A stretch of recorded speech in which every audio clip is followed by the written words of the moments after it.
калонсолон дар деҳоти тоҷикистон аз рӯи шугун ё нишонаҳои барояшон маълум мегӯянд ба эҳтимоли зиёд сол-соли хушк мешавад. ин ақида дар шаҳри Кӯлоб ҳам садо медиҳад.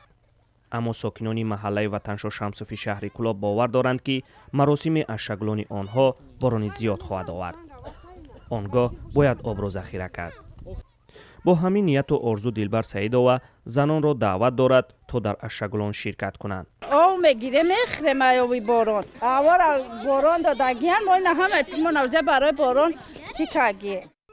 як одати маросими ашшаглон ин аст ки бояд ҳамаи ширкаткунандагони он саропо тар карда шавад. хоҳ мард бошад, хоҳ зан. Сайлигул Наҷмиддинова 4 сол аст ки дар ин маҳалла зиндагӣ мекунад. аз рӯзи омаданаш ашшаглонро дидааст. ашшаглоне ки гоҳо ба борон табдил ёфтаву ҳамаро шодоб мекунад. ҳами худоро зора мекунем ки борон борада мо ҳами овомуна бигирем.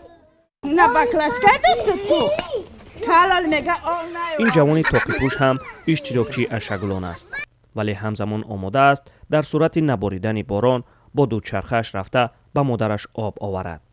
сокинони инҷо ҳар сол дар баробари омадани фасли гармо маросими ашшаглон баргузор мекунанд. маросими ашшаглони инҳо аз маросими ашшаглони деҳқон фарқ дорад. сокинони инҷо мегӯяд ки мо ашшаглонро ба он хотир баргузор мекунем то борон бибораду соҳиби оби ошомиданӣ шавем. маросими ашшаглон як анъанаи наврӯзист, аммо бостоншиносон мегӯянд таърихи он қадимтар буда метавонад чун ба давраи ибтидоии машғули кишоварзӣ шудани инсон рабт гирад.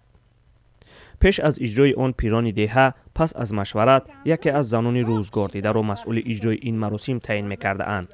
дар баъзе гӯшаҳои вилояти Хатлон деҳқонон то ҳол ин маросимро иҷро мекунанд. аммо барои маҳаллаи Ватаншо Шамсуфи шаҳри Кӯлоб ин маросим як шарти зиндагист, чун ин деҳа 8 соли пеш ташкил шуда ҳанӯз шабакаи об надорад. ҳар сокини он дар сурати наборидани борон то 3 тонна об мехарад.